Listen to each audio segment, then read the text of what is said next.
on my favorite trail. The forest looks so alive and magical. It's always new. I could walk in the same forest every day and it would feel so new.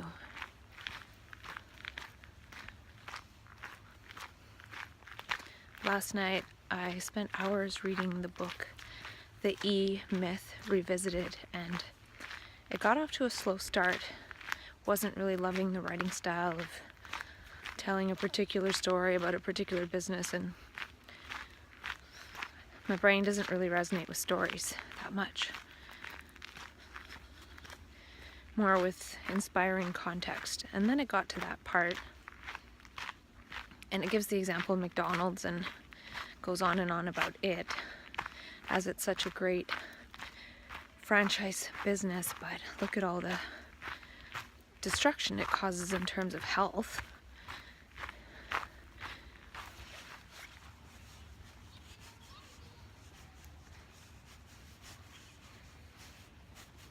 And it's interesting because it talks about how the business itself is the product. So in the case of McDonald's, that business of McDonald's franchise is the product, and it's already put together, and it's called a turnkey operation because once the franchisee buys it and gets trained in it, if they stick to that, it will produce certain results. So I was extrapolating that to what my possible business is all about. It's not necessarily about, oh, I'm affiliated with this product or promoting this person's product by virtue of my lifestyle, but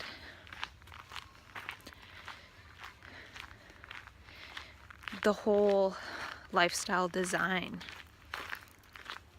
And it can't be exactly turnkey where somebody can replicate it exactly in their own life, because we're each a living system in different environments. But maybe this lifestyle design might create a 50% or so probability of creating and living the life of one's dreams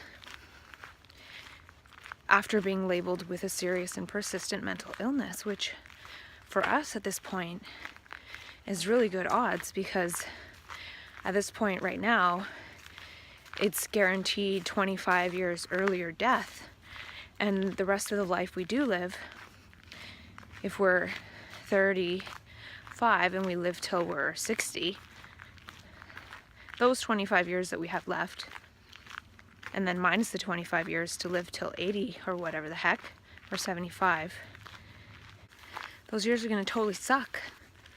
We're going to be numbed out, fat, eating junk food, drooling on ourselves. So it's not something as mechanical as buying a McDonald's franchise, but what I'm trying to say is this whole system or structure or format of being with life could create the opportunity for somebody to create their way out of the mental health system and being fated to be a chronic mental patient. And so it's taking the fact that we've been turned into big business for pharmaceutical companies and all the schools that are designed to take care of us, like psychiatry and psychiatric nursing and all of that, such a huge industry, and remove ourselves from that machinery, remove ourselves from being a cog, from being a product of that by virtue of taking and participating with its products. So by living a different life of getting in touch with certain things, then we can co-create our way out of that by removing it from our perceptual field. So in that way, we can become entrepreneurs of our own life. We're not mechanics or products or workers or or whatever of this system that lives off of our illness, supposed illness and disability? What if we're able to co-create with our diverse abilities, our different abilities, create our functioning, and in that way create a new universe, really? I feel the more of us that do this, it will create this invisible web of consciousness in the morphogenetic field, that people will be able to tap into in order to avoid that downward spiral into being trapped in the mental health paradigm. Because once we're in the psych ward, they tell us it's for life, got to take this medication for life. They're indoctrinating us into a for life thing that we can make it so it's not for life. So can I mass produce a lifestyle design that allows us to avoid or create our way out of the mental health system? And part of that too would be if I co-create with other people and we create this creative respite or this trip or something, then passing on this neurotribe structure. So it's one thing for me to have a creative lifestyle design and move out of it, but it's another to say have a few co-creators and then we create a few different things and then more people can fit into this structure. Well, all of a sudden we've created a new universe for people. They're not stuck in the mental health universe. And by creating our lifestyle and making that a creative process, we're not living the death style of a slow increase of morbidity as we die 25 years earlier, fearing ourselves the whole time, managing ourselves. And they talk a little bit about how that franchise thing works because they have a franchise prototype where they test everything. Well, I am the lifestyle design prototype tester, and I've gotten this far by myself through talking with myself.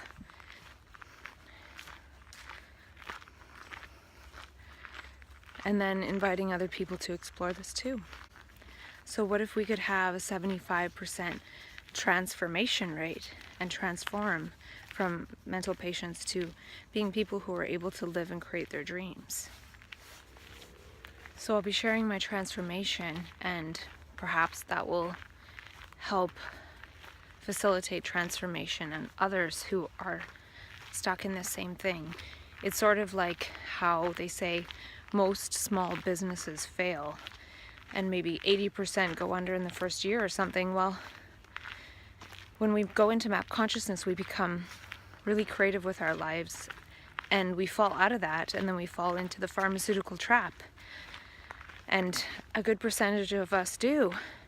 So instead of being in the business of creating our lives, we end up being the business of the mental health system. So can we create ourselves again as entrepreneurs and engineers of our lives like we started to do when we first went into map consciousness? And they hypnotized us into feeling like we're not that powerful. We were delusional. We don't have the power to create our lives. And being on medication removes most of that power. And the book introduced the idea of innovation being related to action, whereas creativity is more in ideas. And I didn't necessarily think of it that way, but I do like the word innovation and innovating my life and sharing that innovation with others. So Synchronicity will be the course that invites people to start exploring these ways that we've already been acquainted with, but start to move in those ways again. And this morning I woke up early and I was going to see a friend, so I got ready for the day, but then they couldn't meet up. So from about 7 a.m. until 4 p.m. I worked on typing everything up in a document in Dropbox paper that I had scribbled all over the application for this business class I'm going to take. And I'd written small, and it was all over the place, all over these pages, and I thought, wow, this will be interesting to get through. But I feel like I got it somewhat organized into some of the different categories that I want to talk about in the course. The trouble is, it's challenging to outline what I really feel this business is about. I feel it's a different way of doing business, which is producing a content supernova, releasing it, which synchronizes with the whole neuro tribe, or as many as possible, and then they start reawakening to their capacities and their visions as we share so many parts of it, and start co-creating it to the best of our abilities. It's calling people back to their creativity and their creative nature, and inviting everyone to work together.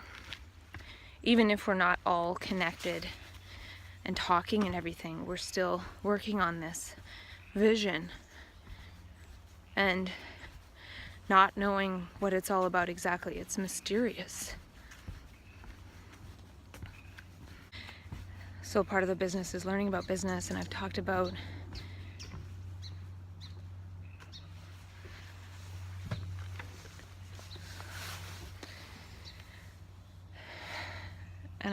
creating a structure so that when people want to co-create, we can co-create something. We can create an innovation. So it's one thing to invite dialogue and context creation, but then when we see something we can actually co-create together, if I have it in place that I have some kind of co-creative contract to make it legitimate, like we're actually doing something, and if we co-create something that makes some money or create some kind of flow or resource, then we have a way to funnel it into the next creative thing. And I really do feel like we have a lot of great ideas, and when we start communicating with each other, we'll be able to turn those creative ideas and visions into actual innovations, utilizing each other's skills and abilities and talents. So it's challenging because I don't really want to share the exact way I'm going about this with the business course people, so I'm framing it in terms of coaching, consulting, advocacy, and maybe I will keep it just that for a while, and then share the course and the content supernova. So the first part of the business launch could be the coaching, consulting, advocacy. The next part, the course, and then the part after that, the content supernova and the trip.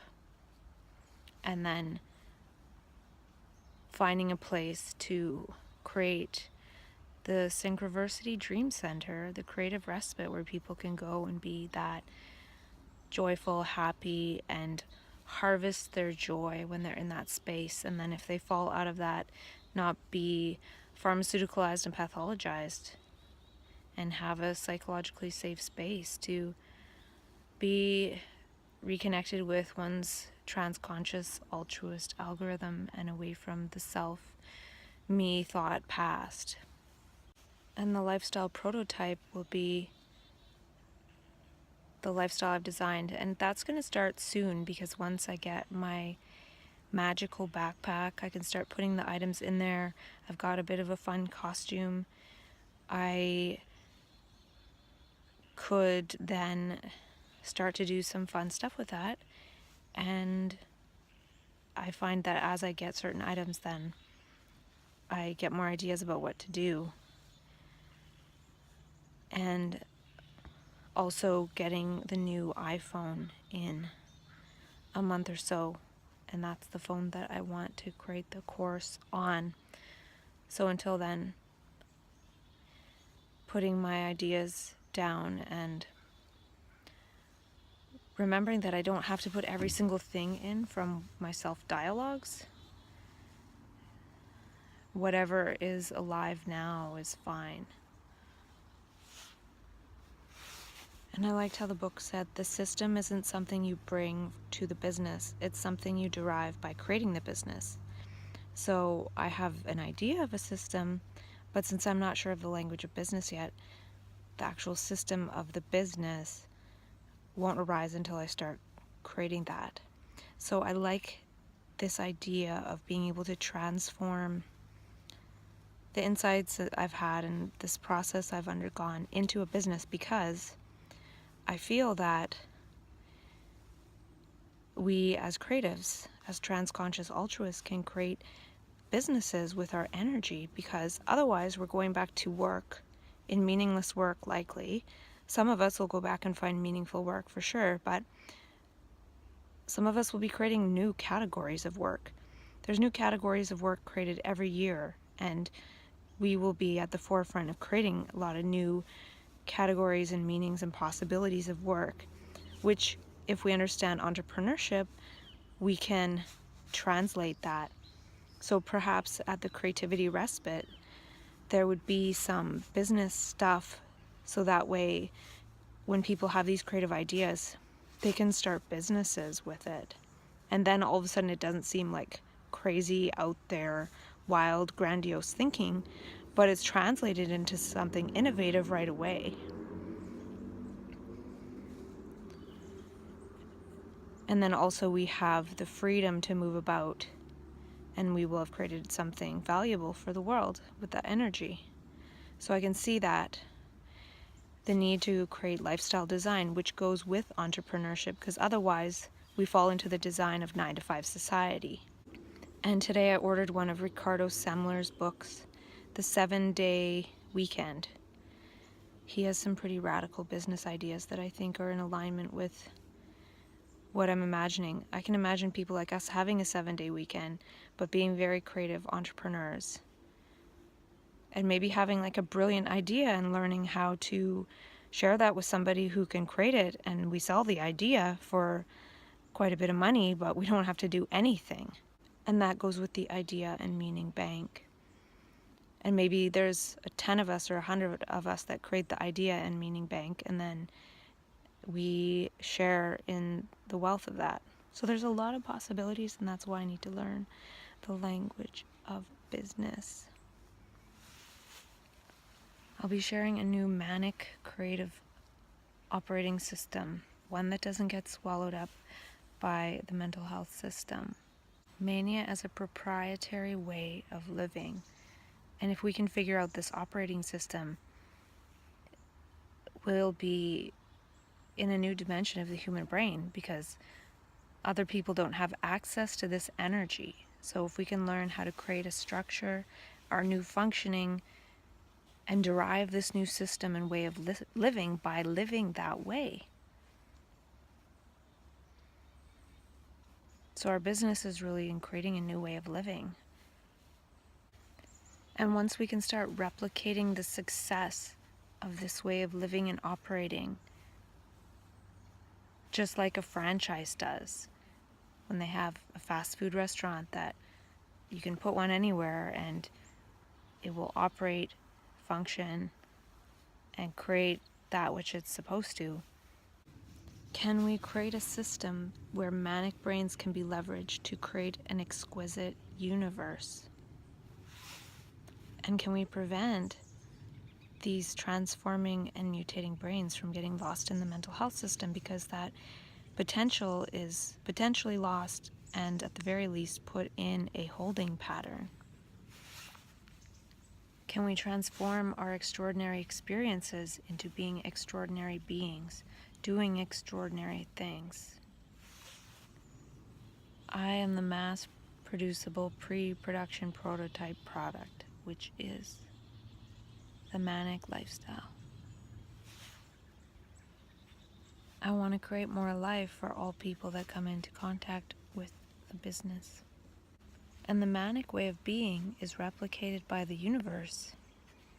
A lot of people go live with this manic algorithm, but since we don't get it, we get got by the pharmaceutical industry. We get bought by them. We get sold. And it's getting old.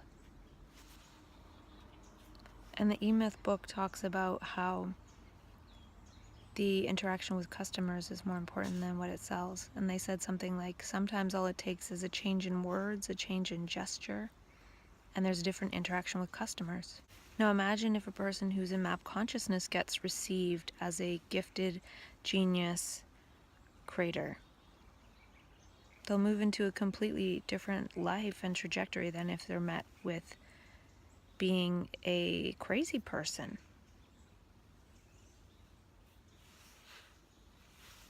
And this is my point. One small gesture, and we're in contact.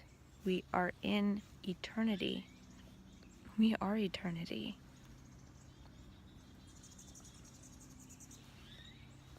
And there's 2 hummingbirds dancing overhead, which is a sign. Joy squared. The light of consciousness squared. I keep seeing something that's weird. Joy squared. Maybe it was my breath. I don't know what that was. And the book also asked, how does my business as a product need to work in order to not only attract customers, but employees that want to work there? And I feel like my self-dialogue will attract co-creators that want to work on this universe creation. And I saw another tweet on, send in your manic pupils. And for some reason it popped into my mind to send a picture of my bunghole and put on it using an app. Oops, I thought you said send in your manic poop holes. Because again, that could be used against us. Like, you tested as manic, so you have to go to the hospital. And then all of a sudden, the app calls the police on us and we get apprehended. Or give yourself this PRN, or you need a change of your medications or up them. So it'll just be used as another control mechanism. So yeah, send in your manic poop holes.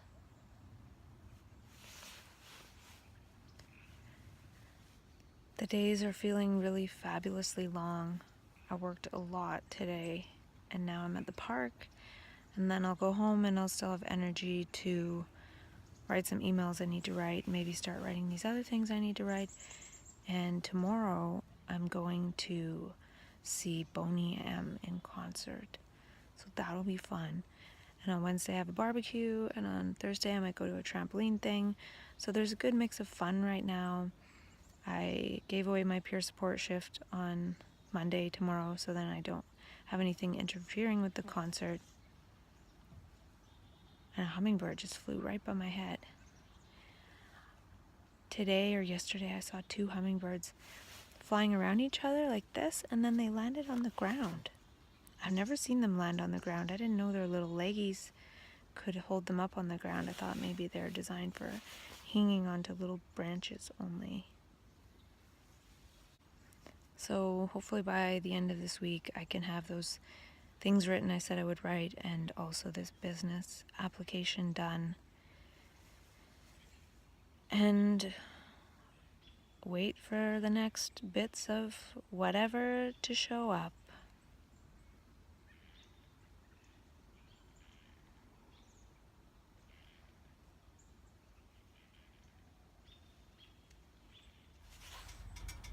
The spider web's been driving around with me for days.